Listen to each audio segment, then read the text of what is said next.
What's going on, everybody? So somebody sent me an old video and I watched a couple minutes of it and realized something.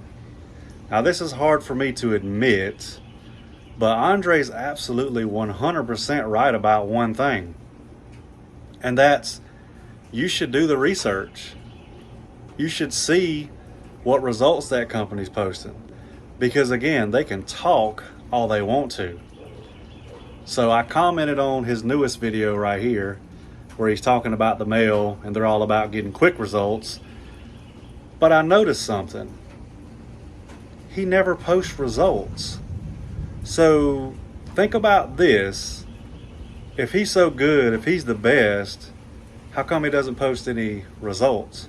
Because he's too busy talking about me.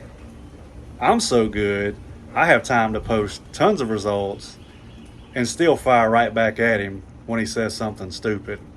So just keep in mind, when you're hiring a company, they can talk all they want. They can pay these blog sites to write these real nice blogs for them, but it means absolutely nothing. I can do the same exact thing. But guess what? It's all fake views. Just like vidIQ. He uses vidIQ for fake subscribers, fake viewers, but nobody's commenting. Why? Because it's all fake, just like him. But like I said when I commented at the end, scammers gonna scam.